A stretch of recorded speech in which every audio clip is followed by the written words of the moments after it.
Voilà, ouvrons la parole de Dieu dans le livre des psaumes. Et nous ferons une lecture, c'est le psaume 1er.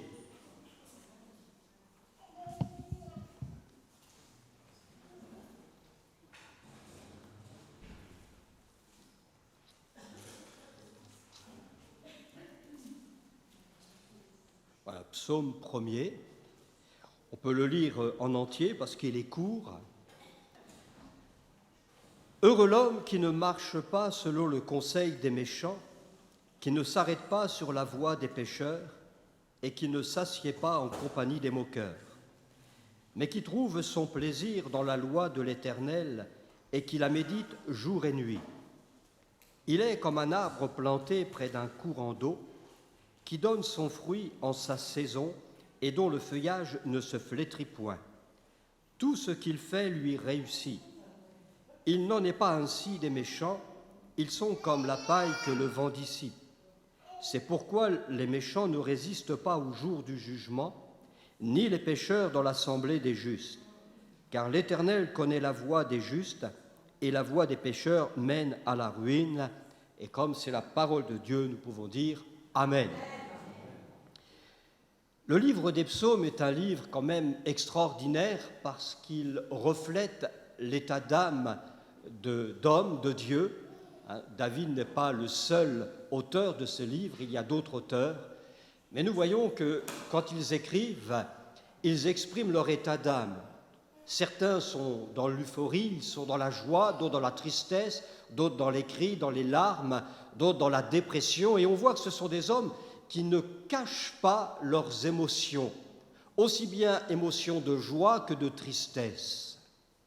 Nous voyons aussi que dans le livre des psaumes, il y a, je dirais, une dualité.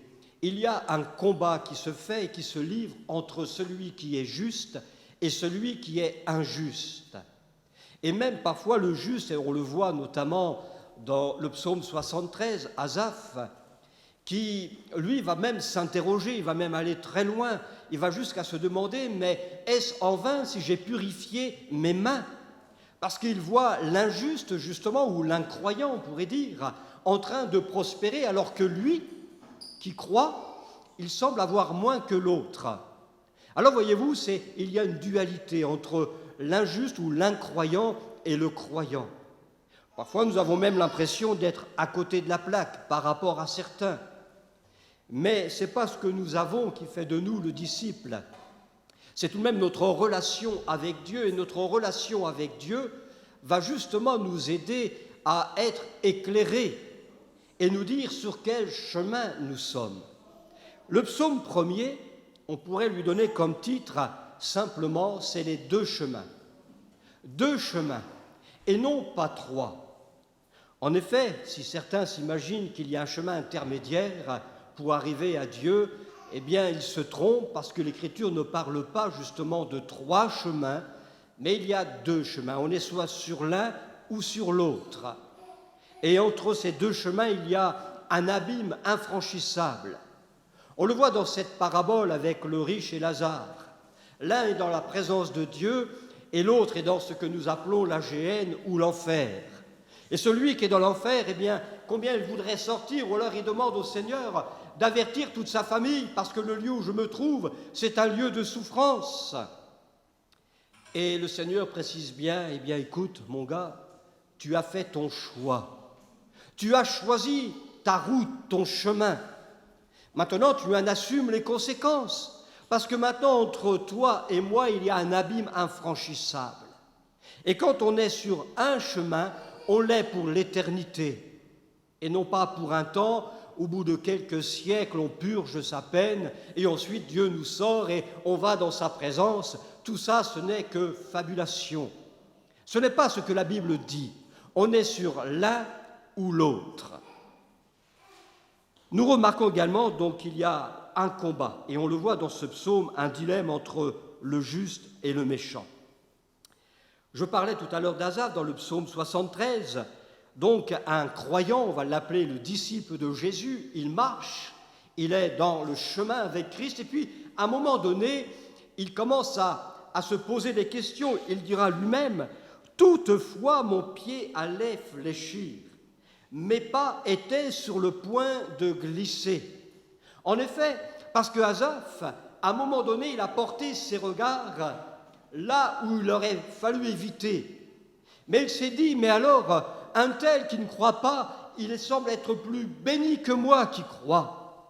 Alors, il a porté ses regards, il a porté envie, peut-être même de la jalousie, voire même de la colère. David dira dans un psaume, sauf erreur, ça doit être le psaume 37, « Ne t'irrite pas contre le méchant, contre celui qui réussit dans sa voie, ne t'irrite pas. » N'ayons pas ce sentiment qu'avait à ce moment-là le disciple Asaph, parce que le fait de regarder de l'autre côté, l'autre chemin, eh bien, il y a le piège pour nous, c'est de glisser. C'est d'être tenté d'aller dans le même sens. Et bien, puisqu'ils réussissent eux, pourquoi ça ne marcherait pas pour moi? Or, nous savons que toute notre ressource, tout notre bien est dans les lieux célestes. Nous avons tout pleinement en Jésus-Christ. Dieu nous a bénis de toutes sortes de bénédictions dans les lieux célestes en Jésus-Christ. Ce que Dieu nous demande, c'est de demeurer en Christ.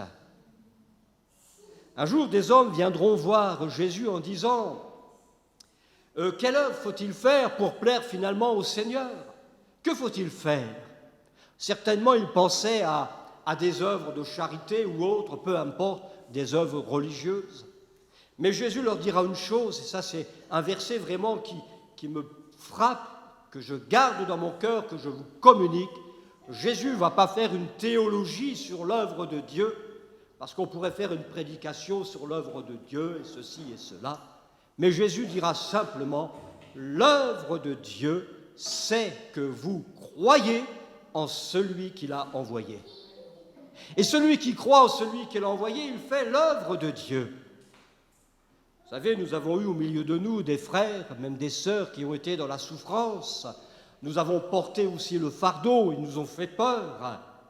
Ils auraient pu très bien dire, eh bien, moi qui crois, Dieu ne me guérit pas, eh bien, j'arrête, je vais aller voir ailleurs. Mais ce que je retiens de ces frères et sœurs, même s'ils ont connu la table d'opération, alors certains pourraient dire, oh, dans cette assemblée, il n'y a pas de guérison. Mais moi, ce que je remarque, c'est que ces frères et sœurs qui ont été dans la maladie, et ce n'était pas un rhume, ils ont demeuré dans l'œuvre de Dieu. Ils ont fait l'œuvre de Dieu parce qu'ils ont demeuré dans la foi en Jésus-Christ. Ça, c'est l'œuvre de Dieu. Et là, nous pouvons bénir le Seigneur pour ces frères et sœurs qui sont aujourd'hui pour nous un modèle. Même dans la maladie, même si je passe la vallée de l'ombre de la mort, l'œuvre de Dieu reste la même. Restons accrochés dans la foi au Fils de Dieu. Alors, Asaph, il va quand même s'interroger. Il va se dire, c'est quand même pas normal d'avoir un Dieu si puissant, un Dieu où on peut avoir tout en abondance et de me trouver dans cet état. Qu'est-ce qu'il se passe? Alors, au verset 16 du psaume 73, il va dire, quand j'ai réfléchi là-dessus, il va se mettre à réfléchir quant à sa position, à la route qu'il est en train d'emprunter. Et quand j'ai réfléchi, c'est l'examen sur soi. Et j'irai même plus loin, n'y a-t-il pas un moment donné où il faut nous arrêter? Et quand nous prenons conscience, il y a une repentance, un demi-tour. Parce que notre source est en Dieu, elle n'est pas dans ce monde.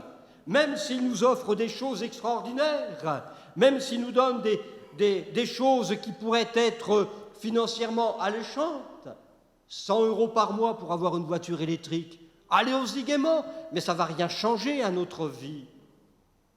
Mais quand j'ai réfléchi là-dessus, et quand nous prenons conscience, parfois il y a donc un demi-tour à faire dans notre vie, une repentance dans notre manière de réfléchir et de penser. Il a réfléchi. Et pourquoi? Pour m'éclairer. Pour m'éclairer. Malheureusement, quand on s'obstine sur un mauvais chemin, au lieu de nous arrêter, eh bien Dieu ne prend pas le temps non plus de nous éclairer. Et nous verrons tout à l'heure qu'il est important aussi de nous arrêter pour avoir un examen sur notre vie. Et puis au verset 17 du psaume 73, il dit « Quand j'ai pénétré dans le sanctuaire de Dieu ». En un mot, il dit « Quand je suis revenu dans la présence de Dieu ». Quand j'ai fini finalement à tourner mes pensées et mes regards vers le Seigneur, alors tout s'est mis en place et il s'est aperçu que la voie des pécheurs n'est que ruine, disait pauvreté, parce qu'ils sont sans Dieu. Alors que lui, il avait le Dieu créateur, il avait celui qui est notre Père céleste, il est celui dont il est le Dieu de l'abondance. Voyez-vous, oui, on peut parfois chanceler, mais il est bon de revenir et nous examiner pour être éclairé, pour ensuite revenir dans la présence de Dieu. Alors nous remarquons que le livre des psaumes démarre ainsi « Heureux l'homme ».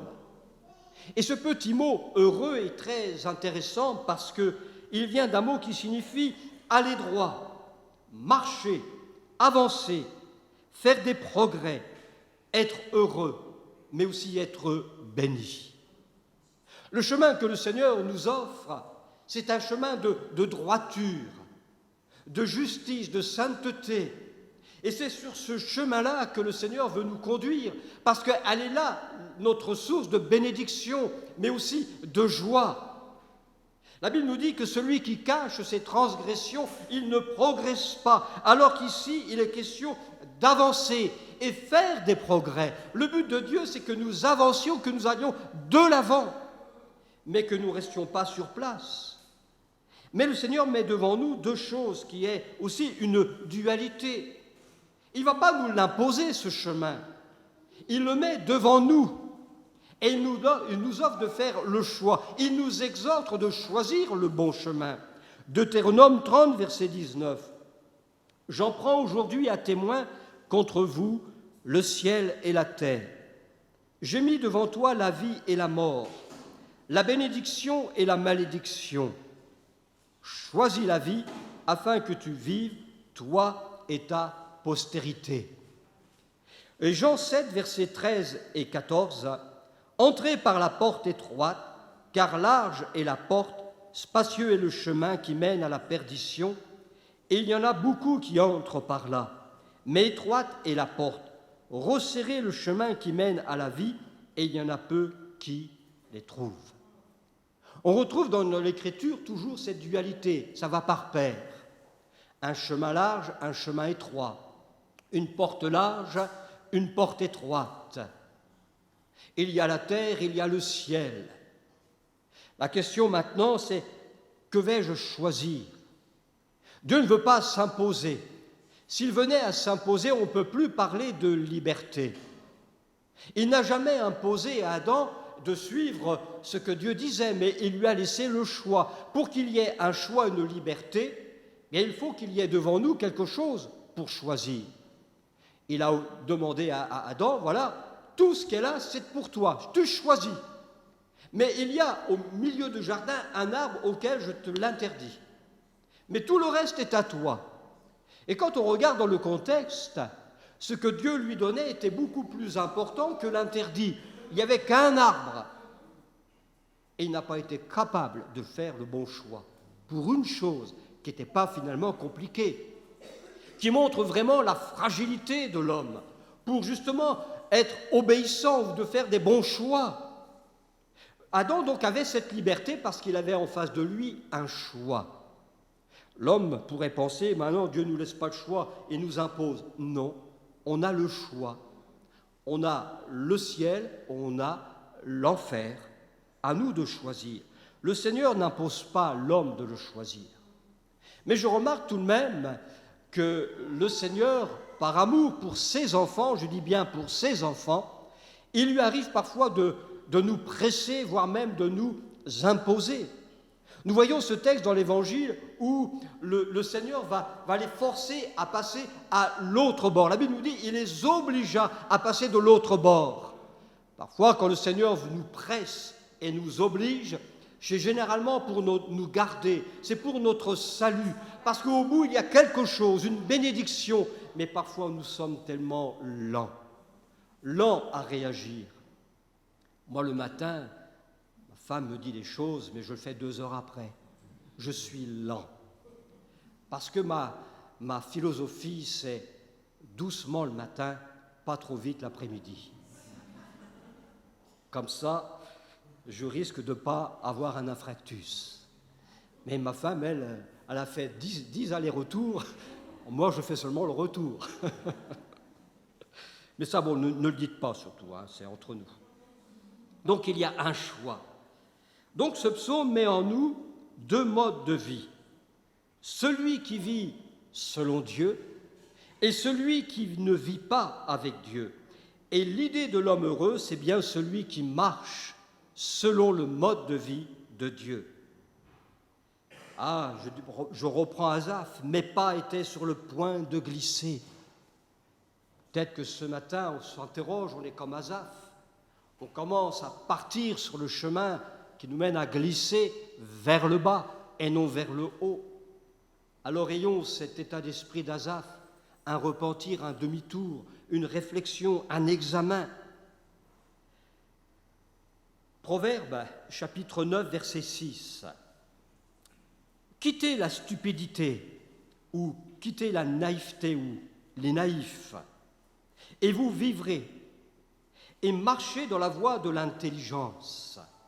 Ici, nous avons le verbe « marcher », qui est notre mot « heureux ». Et nous sommes donc appelés dans la voie de l'intelligence. La Bible nous dit d'avoir un renouvellement de l'intelligence.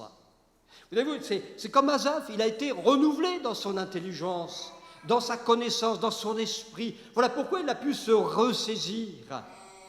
Dieu nous a donné son esprit et nous devons le laisser renouveler notre intelligence afin de savoir sur quel terrain nous sommes. Et vous remarquez qu'il est question ici encore de vie, parce que le chemin à lequel le Seigneur nous invite à marcher, c'est le chemin de vie.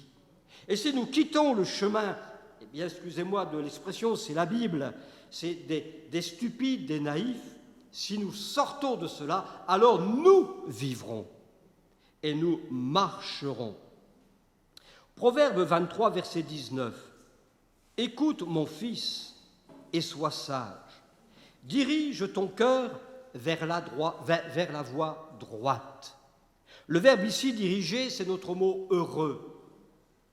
Finalement, le livre des psaumes nous donne une direction, le chemin à suivre. C'est un but à atteindre. Et puisque nous avons vu dans la définition de « heureux », de voie droite, alors il dit ton cœur dans la voie droite. Et si nous marchons vraiment sur son chemin, nous marcherons selon la pensée de Dieu, selon sa volonté. Le but de la prière, ou un des buts de la prière, c'est que la volonté de Dieu qui est décrétée dans le ciel, elle s'accomplisse sur terre. Mais pour cela, il faut être dans sa présence, mais aussi dans son chemin. Et Jésus lui-même dit « Je suis le chemin ». Il n'y a pas 2 chemins en Christ, il n'y en a qu'un seul. Dieu ne fait pas de compromis, pas de compromis. Être heureux est lié aussi à la parole de Dieu, qui est l'épée de l'esprit, qui fait aussi fonction de séparation.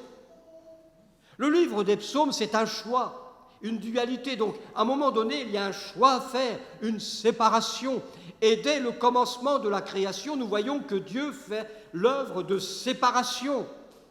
Il crée la séparation avec la lumière et les ténèbres. Il crée la séparation avec l'eau et le sec, la terre. Voyez-vous, dans la vie, nous devons nous séparer. On ne peut pas avoir, comme on dit, le beurre et l'argent du beurre. C'est un choix. On a cette liberté. D'ailleurs, Hébreux chapitre 4, il est question de cette épée à double tranchant. Et quand vous lisez la suite, cette épée, elle sépare en nous des choses, la moelle, l'esprit. Il y a toujours cette séparation.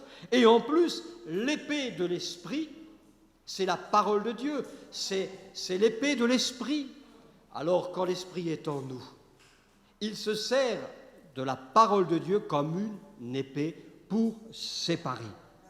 Donc c'est une parole aussi qui doit pénétrer comme l'eau pénètre la terre pour la rendre fertile. Dieu est celui qui est capable aussi de nous blesser. Mais quand il nous blesse, derrière il soigne. Il est comme ce chirurgien. Vous savez, il y a 2-3 ans de ça, j'ai eu un kyste dans le dos bien infecté, d'ailleurs tellement infecté qu'il a explosé.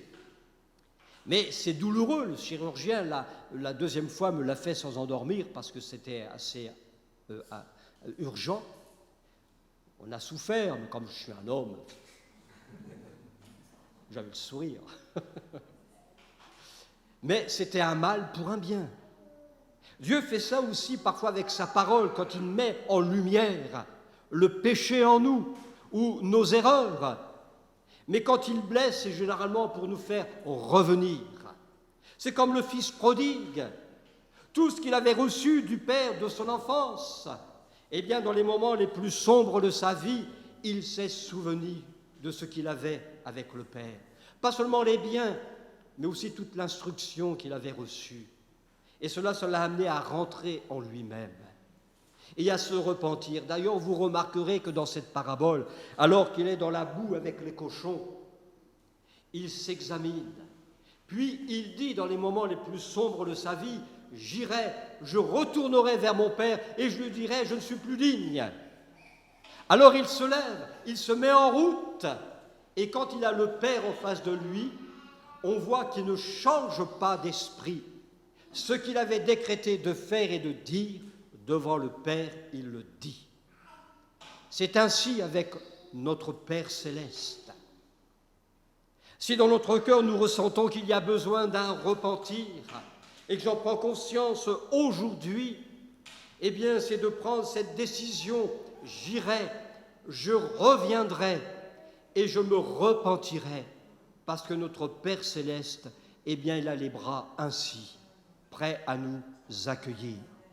Le psaume 23, quand David dit à la fin de ce psaume « J'habiterai dans la maison de l'Éternel toute ma vie », le mot ici « j'habiterai » a aussi pour sens « je me repentirai ».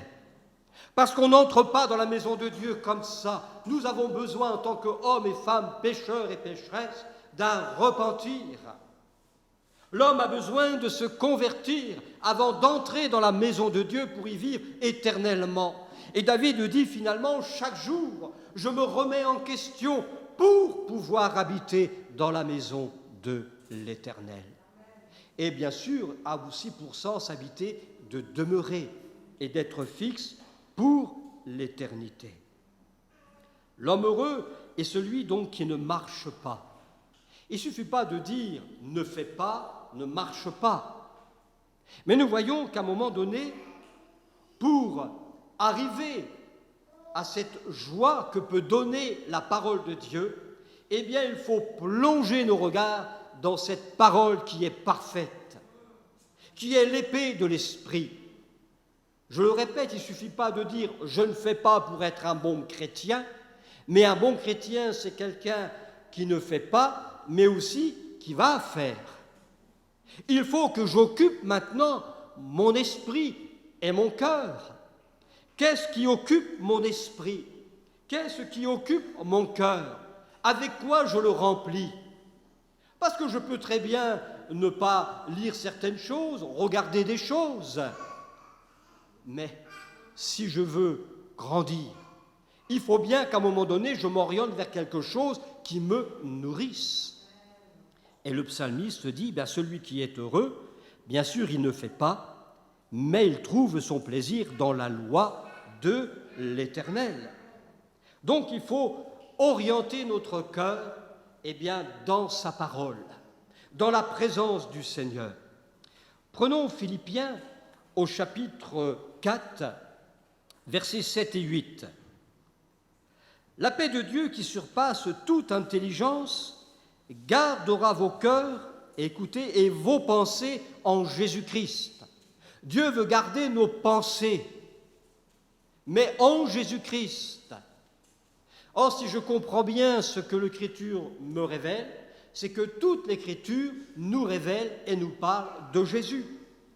Au reste, frères, que tout ce qui est vrai, tout ce qui est honorable, tout ce qui est juste, tout ce qui est pur, tout ce qui est aimable, tout ce qui mérite l'approbation, ce qui est vertueux et digne de louange, soit quoi? L'objet de vos pensées. Donc il ne suffit pas de ne pas faire. Et vous avez vu, toutes ces choses, finalement, ce sont toutes les perfections de Christ qui doivent attirer nos cœurs et notre pensée. Si je suis attiré à cela, tout ce qui va m'entourer, ça va être fade, n'aura plus aucune importance. D'ailleurs, Paul dira que tout ce que j'ai pu acquérir, même en bien, quand je compare cela à la connaissance de Christ, je les regarde comme de la boue. Parce qu'il a trouvé l'excellence en Jésus-Christ. Alors d'ailleurs, l'apôtre Jacques, au chapitre 1er, et nous invite à recevoir la parole de Dieu avec douceur. Il nous invite aussi à rejeter l'impudicité, etc. Mais nous voyons qu'il ne se contente pas de dire de rejeter, mais ensuite il ajoute « recevez ». Oui, je rejette. Certains, pendant un temps, c'était le dada de la sanctification. Alors, bien sûr, il ne fallait pas faire la sanctification, il faut mourir à soi-même. Mais je parlais tout à l'heure de la dualité toujours par deux.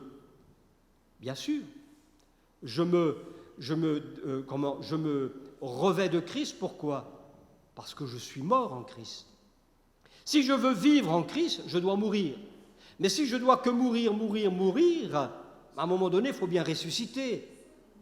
Alors l'Écriture nous dit, vous êtes morts en Christ, mais aussi ressuscités en Christ. Nous avons revêtu Christ, pourquoi? Parce que nous nous sommes ôté la vieille nature. Alors il ne suffit pas toujours d'ôter. Mes frères et sœurs, revêtons maintenant Christ. Revêtons Christ. Parce qu'à force de se dévêtir, on finit par rester nus et il n'y a plus rien. Mais le Seigneur ne veut pas que nous restions nus, mais que nous revêtions celui qui est notre salut, celui qui est notre consolateur, celui qui est la source de notre bénédiction. Alors le mot heureux, c'est en marche. Marchons.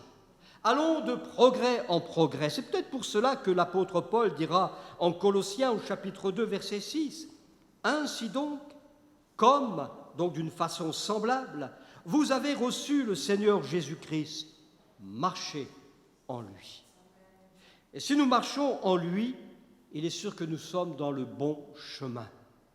Le chemin de celui ou de celle qui va finir par sonder les Écritures. Un chemin où il y aura cette réconciliation, cette relation avec Dieu. Et ce psaume nous rappelle que nous ne pouvons pas offrir un véritable culte au Seigneur tout en ayant un comportement dans le monde et un autre comportement dans l'Église avec l'air d'être spirituel. Ce n'est pas l'un ou l'autre. Ce que je suis ou ce que je veux montrer dans la réunion, au milieu de vous, c'est ce que je dois être dehors.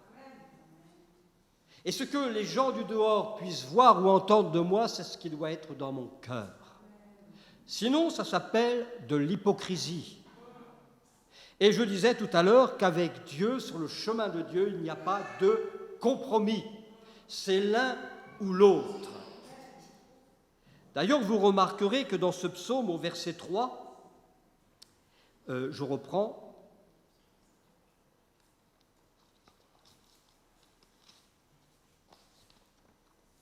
Verset 3.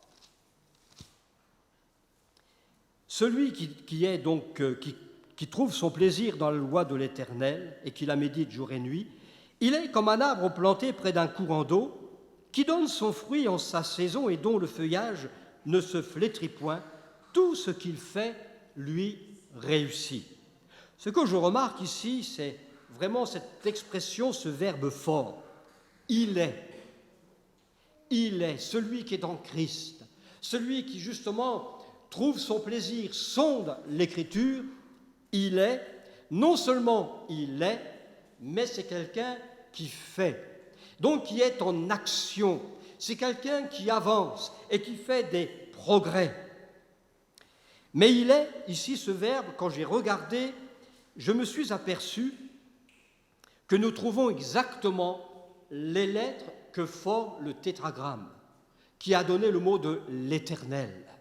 C'est quand même étonnant. Nous avons dans le « il est » qui touche l'homme, le disciple de Jésus, le nom de Dieu. Il y a le nom de Dieu en nous parce que nous avons sa marque.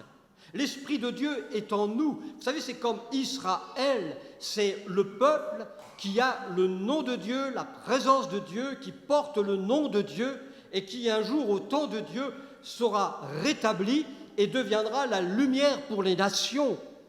L'Église, c'est quand même le peuple de Dieu, le peuple du Seigneur, qui porte et qui annonce le nom de Dieu dans la mesure que l'Église revienne sur le chemin que Dieu a tracé pour nous, qui revienne dans la parole de Dieu, dans l'Écriture, mais aussi dans sa présence. C'est le seul remède pour grandir. Le seul remède pour avancer, c'est d'avoir Dieu avec nous. Jésus porte aussi ce nom Emmanuel, Dieu avec nous. Mais ensuite, c'est plus. C'est Dieu en nous, par son esprit. Alors souvenez-vous ici, il est, c'est le nom de Dieu. C'est vrai, les lettres, elles sont inversées, mais nous retrouvons exactement les mêmes lettres. Et puis, il fait. Tout ce qu'il fait lui réussit. Je ne crois pas que ce soit mes propres désirs. C'est vrai que Dieu peut aussi bénir certaines choses, mais tout ce qu'il fait lui réussit, qui est dans les normes et les critères de la parole de Dieu. Et à notre niveau, bien sûr, ce que je fais, ce que vous faites, ne sera peut-être pas la même chose, mais quand nous mettons bout à bout le travail que nous pouvons faire, eh bien nous faisons finalement grandir l'Église, mais aussi l'œuvre de Dieu. Par contre, au verset 4 de ce psaume, la différence avec celui qui n'est plus ou qui n'est pas dans l'œuvre de Dieu ou dans le chemin de Dieu, il n'est pas. Il n'est pas. Parce que Dieu n'est pas dans leur vie. Ils l'ont rejeté. Alors ils ne peuvent être comme Christ. Vous remarquerez également que dans le Nouveau Testament, de Corinthiens, chapitre 5, verset 17, si quelqu'un est en Christ, et on retrouve « il est une nouvelle création. Les choses anciennes sont passées, voici toutes choses sont devenues nouvelles. » On retrouve ici cette dualité, cette séparation entre ce qui est ancien et nouveau. Et ce qui est ancien ne peut venir se mélanger avec notre vie nouvelle en Jésus-Christ. Et en Jésus, il est dit, il est une nouvelle création, créée selon à l'image de celui qui nous a créés. On retrouve cette même idée dans le psaume 1er. Paul n'a rien inventé, mais nous introduit pleinement dans la révélation de ce psaume 1, c'est Christ. C'est être dans le Christ. Donc nous retrouvons vraiment cette séparation. Et d'ailleurs, Jésus dira lui-même, « Je suis le chemin ». Et ce psaume peut donc nous parler de l'homme qui doit porter du fruit digne de sa repentance. Puisque nous sommes une nouvelle création, nous ne pouvons plus vivre comme autrefois. C'est ce que Paul dira aux Éphésiens, « Autrefois vous étiez ténèbres, mais aujourd'hui, en Jésus-Christ, vous êtes lumière. » Encore une séparation. Dieu a séparé dans nos vies les ténèbres d'avec la lumière. Alors marchons dans la lumière de Christ et avec Christ. Ta parole est une lampe à mes pieds, une lumière sur mon sentier. Alors on peut comprendre cette insistance de l'Écriture en ce qui concerne la parole de Dieu. Si je veux savoir ce que Dieu veut pour moi ou ce que je suis, tout est écrit dans l'Écriture. D'ailleurs, Jean-Baptiste dira « Produisez du fruit digne de la repentance ». Jésus, quand il a démarré son ministère, il n'a pas commencé à dire « car Dieu a tant aimé le monde. Il n'a pas commencé à parler de l'amour de Dieu. Il a démarré son ministère ainsi. Repentez-vous. Repentez-vous, car le royaume de Dieu est proche. Aujourd'hui, je crois que dans nos messages, la repentance, la conversion n'est plus prêchée. N'est plus prêchée. On donne des formules pour être. Nous devenons le nombril, tout tourne autour de nous. Je vous donne des trucs, des formules. Mais l'Écriture et l'Évangile restera le même, c'est repentons-nous. Parce que Jésus revient bientôt. Et il y a cette parole qui est un avertissement, un encouragement. Prépare-toi à la rencontre de ton Dieu. Préparons-nous parce que Jésus revient. Alors on pourrait faire une étude sur le retour de Jésus. Oui, je crois que Jésus revient. D'accord, si je le crois, j'ai le devoir de me préparer. J'ai le devoir de me préparer. Et comme Asaph, de rentrer en moi-même pour savoir si je suis finalement dans les normes de Dieu, de m'examiner. Alors nous trouvons dans notre psaume 3 verbes, marcher, s'arrêter et s'asseoir. On voit comme une décadence, une descente. Au démarrage, je marche. Ça, c'est celui de la pensée. Je vais marcher en fonction de ce que je crois, de ce que j'entends, de ce qui m'influence. C'est ce qui va peut-être aussi me motiver. Voilà pourquoi nous avons besoin d'un demi-tour dans notre pensée, une repentance. La repentance, elle me conduit à ne pas marcher selon le conseil des méchants. L'apôtre Saul de Tarse, était en route sur le chemin de Damas. Mais avant, il a été voir les principaux sacrificateurs pour qu'on lui donne des lettres de recommandation pour persécuter, pour arrêter les disciples de Jésus. Alors il a été les voir et certainement quand on lui a remis ces lettres, on lui a donné des conseils. C'était des conseils de méchants. Et Paul a pris, il a dit « Ok, j'y vais et je ferai ». Et il est parti. Et il a été en marche sur le chemin de Damas.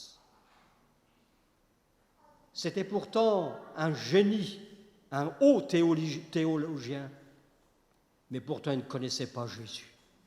Il n'a même pas su voir, comme les disciples sur le chemin d'Emmaüs, voir Jésus dans les Écritures, mais il persécutait l'Église, et en persécutant l'Église, il persécutait Jésus.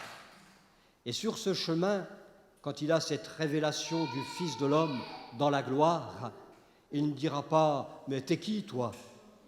Mais qui es-tu, Seigneur? Qui veut dire qui es-tu, toi? Sous-entendu Dieu. Il reconnaît, il voit Dieu. Et de là, bien sûr, il reconnaît son erreur. Mais voyez-vous, ici, la marche, c'est selon la pensée. Qu'est-ce qui me motive dans ma marche? Qu'est-ce qui m'influence? Et puis, il y a s'arrêter. Ça, c'est celui du comportement. Jean-Baptiste, comme Jésus, qui reprenait souvent les mauvais comportements des pharisiens, des sadducéens, et voire même du peuple. Parce que quand un leader spirituel a un mauvais comportement, un mauvais enseignement, eh bien, l'auditoire, le peuple, l'Église, en subit les conséquences quelque part. Mais que ce soit l'un ou l'autre, nous avons nos responsabilités. Celui qui prêche a sa responsabilité d'être le plus vrai et le plus attaché à l'Écriture. Mais pour vous qui écoutez ce matin, vous avez quand même la responsabilité de retenir ce qui est bon et de rejeter ce qui est faux, et voire même de dénoncer ce qui est faux. Ce n'est pas parce qu'on est là devant qu'on est plus meilleur. Des erreurs, nous en faisons, même sur le plan de la doctrine. Vous êtes en droit de dire « là, je ne suis pas d'accord », et on en discute. Mais ne devenons pas des ennemis. Ils ne pensent pas comme moi, donc... Non, heureusement qu'il y a des désaccords. C'est comme ça qu'on va s'enrichir. Je t'écoute. Ah ouais, d'accord, je n'avais pas compris comme ça. Et puis quand on s'écoute, finalement, le désaccord, c'est souvent sur une incompréhension. Soit parce qu'on a mal écouté, mal compris, ou c'est moi qui ai raison, etc. Non. Mais ici, le comportement, Jésus les reprenait parce qu'ils étaient vraiment à côté de la plaque. D'ailleurs, les pharisiens, les sadducéens ou autres, ces hommes qui prétendaient avoir pour père Abraham. Enfin, Jésus dit, mais écoutez, si vous aviez pour père Abraham, vous feriez ses œuvres. Donc votre comportement serait changé. Vous ne serez pas ce que vous êtes. Et d'ailleurs, vous ne serez pas contre moi, mais vous reconnaîtrez que je suis bien celui que j'annonce, celui que je prétends être. Mais donc, si vous étiez les enfants d'Abraham, vous feriez les mêmes œuvres, vous auriez le même comportement et même la même foi. Alors, si nous sommes disciples de Jésus, ayons la vie et le comportement de Jésus. C'est ça, nous devons nous arrêter et que notre comportement soit celui de Jésus. Et le troisième verbe, c'est le verbe s'asseoir. Alors là, c'est celui de l'appartenance sociale, l'assimilation avec ce monde. Alors je confesse le nom de Dieu, mais je suis assimilé avec le monde, peut-être par crainte, par doute, ou que sais-je. Mais l'un ou l'autre, de toute manière, ça ne peut pas aller. Pas de compromis avec le Seigneur. Et nous avons cet triste exemple avec Lot. Lot, lui, qui était assis aux portes de Sodome. Abraham, lui, il était assis à la porte de sa tente. Alors que la chaleur, eh bien, ça tapait, lui, il était dehors, il était assis. Lot, il était certainement à l'eau, avec son confort. Il avait une place dans la société, tout en étant croyant. Mais la Bible nous dit, c'est l'apôtre Pierre qui le dit, que malgré cela, Lot en souffrait, parce qu'il avait quand même reçu des choses de la part d'Abraham. Il avait vu comment Abraham se comportait, ce que Abraham pouvait prêcher également, alors que lui, il était là et tout ce qu'il voyait ne lui apportait rien. La société où il avait choisi de vivre ne lui apportait rien. Combien j'entends parfois des frères et sœurs en disant « Ah, maintenant, quand on écoute, on ouvre la télé, oh, ça donne le cafard !» Mais oui, c'est notre société. Mais l'homme et la femme qui plongent ses regards dans la parole de Dieu, il n'a plus envie de s'asseoir dans la société, mais il veut s'asseoir dans les lieux célestes avec Christ. Parce que la différence, c'est que Lot avait décroché quant à sa position céleste. Il en souffrait, parce qu'il voyait vraiment les choses qui étaient à l'inverse. Et il avait l'abondance avec Abraham, il avait la paix. Mais Genèse 18 nous dit concernant Abraham, l'Éternel lui apparut parmi les chênes de Mamré, et comme il était assis à l'entrée de sa tente pendant la chaleur du jour. Il n'était pas assis dans le même lieu, un lieu qu'on ne voudrait pas, le désert, en plus la chaleur. Et pourtant, c'est dans ce lieu-là que l'Éternel lui est apparu.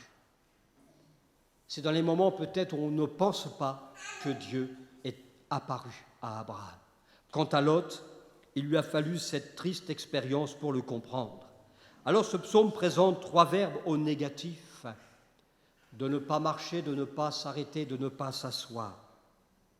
Mais par contre, puisque je disais qu'il ne faut pas seulement ne pas faire, par contre, ces 3 verbes peuvent avoir une connotation positive pour notre vie spirituelle.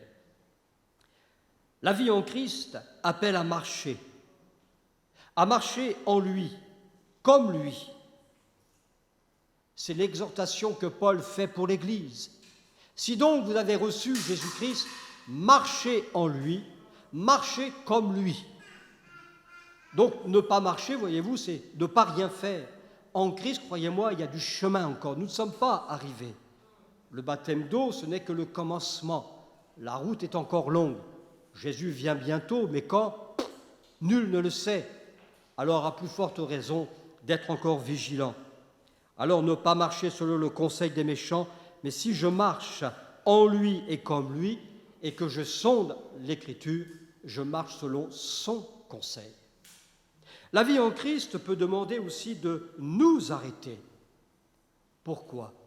Eh bien, pour se reposer, ou pour faire le point sur ma vie, pour m'examiner. Ça a été le cas, nous avons pris tout à l'heure le psaume 73, Asaph, qui à un moment donné s'est arrêté, et puis il a regardé, il a raisonné. Et d'ailleurs, dans Matthieu, au chapitre 6, verset 31, Jésus dira à ses disciples, « Venez à l'écart dans un lieu désert, et reposez-vous un peu. Il ne leur demandait pas d'être dans l'action, dans la bougeotte, mais de s'arrêter un temps pour se reposer, se ressourcer. Et remarquez ici, c'est dans un lieu désert. Il est bon de nous mettre à part, dans un lieu où il n'y a plus rien, le brouhaha de ce monde, eh bien, ne vienne plus casser nos oreilles pour qu'il suscite des inquiétudes, mais à entrer dans un lieu secret, de fermer la porte et d'être seul à seul avec Dieu. Voilà notre lieu désert. Il est bon et important. Et puis, la vie en Christ nécessite de s'asseoir. Pourquoi ? Parce que nous mettre assis, c'est être à l'écoute de Dieu. Si Dieu nous a fait asseoir dans les lieux célestes, ce n'est pas simplement pour que nous soyons seulement avec lui, mais c'est pour que nous l'écoutions. Dieu est un Dieu qui parle.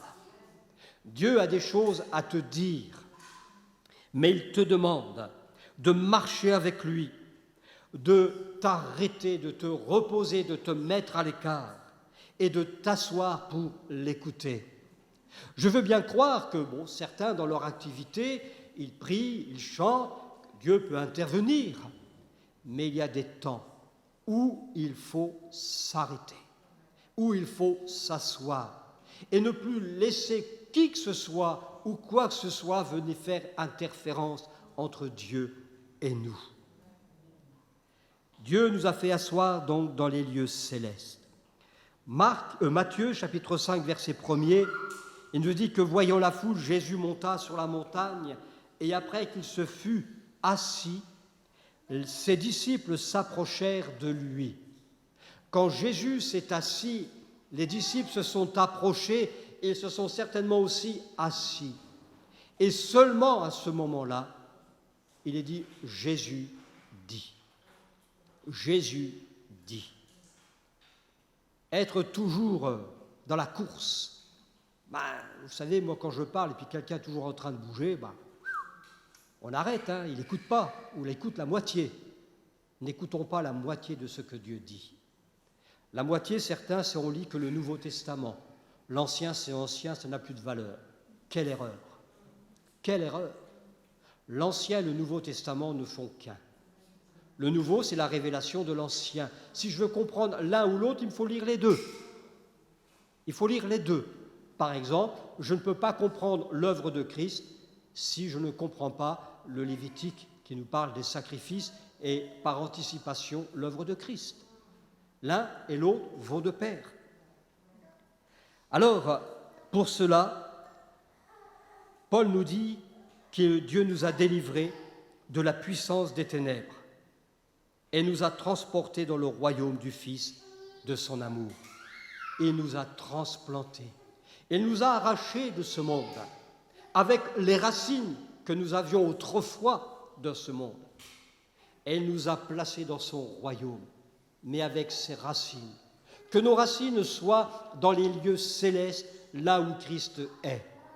Il y a cette formidable parole de Jésus dans Jean 14.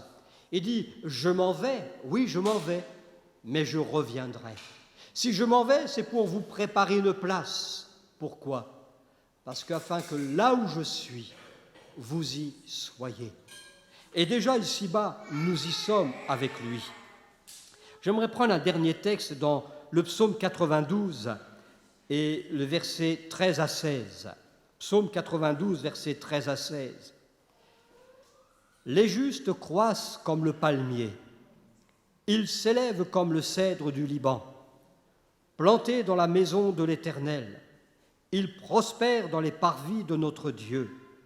Ils portent encore des fruits dans la vieillesse, ils sont pleins de sève et verdoyants. Pour faire connaître que l'Éternel est juste, il est mon rocher et il n'y a point en lui d'iniquité. S'il n'y a pas d'iniquité en Dieu, Dieu nous rend en Christ des hommes et des femmes sans iniquité. Voilà pourquoi nous avons besoin, comme dit l'Écriture, d'achever notre sanctification afin de ressembler davantage à Christ ici-bas. Parce que sans la sanctification, nul ne verra le Seigneur. Alors, dans quel camp je me trouve? Sur quel chemin? Personnellement, je préfère être sur le chemin de celui qui médite et qui sonde l'Écriture et qui a une relation avec Dieu. Alors là, je verrai ma vie, aller de progrès en progrès.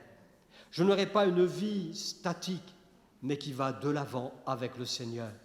Et de là, nous pourrons dire que nous sommes des témoins de Christ. Être témoin, vous savez, ce n'est pas quand les choses vont bien. Généralement dans la difficulté, dans l'épreuve. Quand Jésus dit d'attendre encore un peu que le Père nous donne la promesse qu'il a faite, le Saint-Esprit, quand il dit « Vous recevrez le Saint-Esprit venant d'en haut », le Saint-Esprit, pourquoi? Pour parler en langue? Moi, je veux bien. Mais malheureusement, vous en avez qui parlent en langue, mais ce n'est pas un signe de spiritualité. Loin de là. Vous en avez qui parlent en langue, mais alors la vie, Dieu ne se repent pas de ce qu'il donne. Mais à un moment donné, vous savez, on commence à comprendre et ça se ressent. C'est pourquoi faire des miracles? Mais on n'est pas des faiseurs de miracles. Non, vous recevrez une puissance d'en haut. Pourquoi? Pour être des témoins. Pour être des témoins. Pour vivre la vie de Christ. Mais pour cela, soyons dans le chemin de Dieu. Soyons en Christ qui est le chemin, la vérité et la vie. Amen.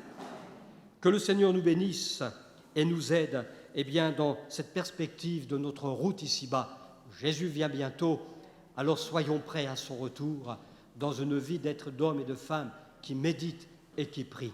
Amen. Prions quelques instants. Alléluia. Seigneur, nous voulons te bénir parce que nous croyons une chose, c'est que tu es ce Dieu qui ne change pas. C'est vrai que ce que tu as été hier, ce que tu as été dans la vie des psalmistes, de Moïse, des prophètes, tu es le même Dieu aujourd'hui. Tu es celui qui appelle à la repentance. Tu es celui qui appelle à la conversion. Tu es celui qui appelle à examiner nos vies, nos voies, nos pensées. Seigneur, nous voulons te louer parce que ta parole aussi, elle demeure, et c'est aussi l'épée de l'Esprit par lequel tu ouvres notre intelligence. Donne-nous, Seigneur, d'avoir un esprit renouvelé, un esprit qui soit attiré par les choses d'en haut, un esprit qui a faim et soif d'entendre ta parole, parce qu'elle est la vérité. Elle est celle qui est capable de nous révéler celui qui nous a sauvés, le Christ Jésus, celui qui vient bientôt. Bénis mes frères et sœurs ici présents, bénis mes frères et sœurs absents pour une raison ou pour une autre. Accorde-leur ce dont ils ont besoin dans leur vie ici présente. Seigneur, aide-nous à être renouvelés aussi dans la vie de l'Esprit, afin d'être un témoin dans ce monde qui se perd, qui s'enfonce de plus en plus dans les ténèbres. Te prions que ton Église devienne la lumière du monde, afin d'en sauver encore un grand nombre, les gens de nos maisons, nos collègues de travail, Seigneur, nos voisins. Père, nous te bénissons, parce que nous savons que notre fondement est sur un fondement sûr et solide. Il est sur le fondement de celui qui est, celui qui subsiste, celui qui donne le mouvement, l'être et la respiration. Reçois, Seigneur, notre reconnaissance. Dans le nom de Jésus, Amen. Amen. Que le Seigneur soit béni, que le Seigneur vous bénisse.